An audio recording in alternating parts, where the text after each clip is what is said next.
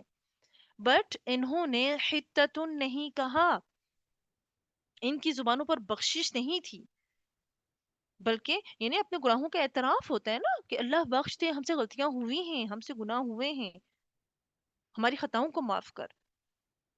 تو رزلٹ میں اللہ نے ان کو بخشنا تھا، ان کی خطاؤں کو بخشنا تھا، لیکن انہوں نے کیا کیا؟ انہوں نے حتتن نہیں کہا، بلکہ انہوں نے کیا بولا؟ حتتن حبت فی شعرت. حتتن کی جگہ کیا کہا؟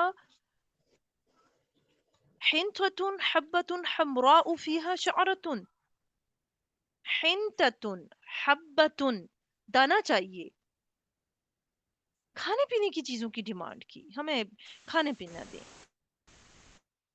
تو اس طرح کی چیزیں انہوں نے مانگی، بخشش نہیں مانگی، کہ جس کے بدلے میں اللہ سبحانہ و تعالی نے فرمایا تھا کہ میں تمہیں بخش دوں گا، تمہاری خطاؤں کو بخش دوں گا. تو جس قول و فعل کا انہیں حکم دیا گیا تھا انہوں نے اس کا مذاق اڑایا. اور حکم کون دے رہا ہے؟ اللہ سبحانہ و تعالی. انہوں نے مذاق اڑایا، تو اس کے بدلے میں اللہ سبحانہ و تعالی نے جو ہے،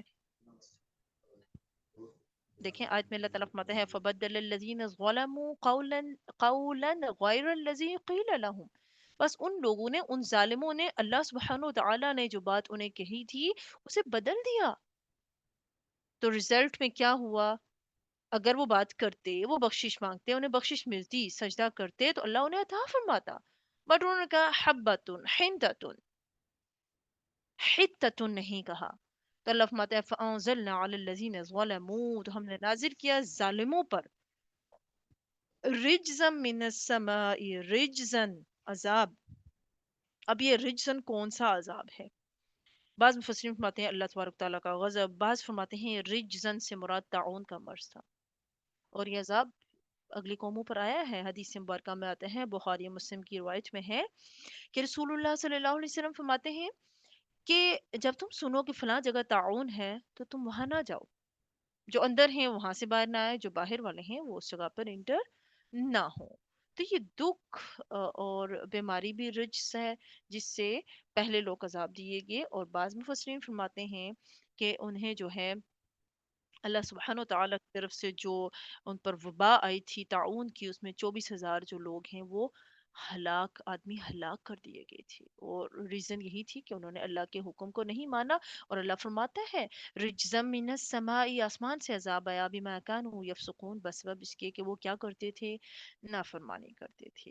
اب دیکھیں میں نے بالکل سٹارٹنگ کی آیات میں آپ لوگوں کو بتایا کہ اللہ سبحانہ و تعالیٰ نے ان کو پانی بھی عطا فرمایا. اب اسی بات کا ذکر اگلی آیت میں آ رہا ہے وَإِذِ اسْتَسْقَىٰ، اور جب پانی مانگا موسیٰ علیہ السلام سے، لِقَوْمِهِ، اپنی قوم کے لیے. موسیٰ علیہ السلام نے اپنی قوم کے لیے پانی مانگا. نماز استسقاء اسی سے ریلیٹڈ ہوتی ہے کہ جب بارشیں نہ ہو رہی ہوں تو نماز استسقاء جو ہے وہ ادا کی جاتی ہے. اللہ تعالیٰ فرماتے ہیں فَقُلْنَا، بس ہم نے کہا، اضرب، مارو. یہ امر کا صیغہ ہے، اللہ سبحانہ تعالیٰ کا حکم ہے. بعصاک، اپنا عصا، الحجر، پتھر پر. فجرت، بس پھوٹ پڑے، منہ، اس سے، اثنتا، دو، عشرت، 10، یعنی 12، عینا، چشمے. قد تحقیق، علم، جان لیا، کلو اناسم، ہر قوم نے، ہر گروہ نے، مشربہم، اپنا گھاٹ، اپنے پانی پینے کی جگہ. اب اللہ نے حکم دیا کلو، کھاؤ، ریپیٹ ہو رہی ہیں چیزیں، کلو، کھاؤ، وشربو، اور پیو، من رزق اللہ، اللہ کے رزق سے. یہ کھانا بھی اللہ دے رہا ہے، منو سلوا دیا، پانی بھی دیا، سایہ بھی کر دیا. تو کھاؤ پیو اللہ کے رزق سے، ایک چیز نہیں کرنی. ولا تعثوا، اور نہ تم پھرو، فی الارض، زمین میں، مفسدین، فساد مچاتے ہوئے. فساد کیا ہوتا ہے؟ اللہ تعالیٰ کے احکامات کو نہ ماننا، اللہ تعالیٰ کے احکامات کی نافرمانی کرنا.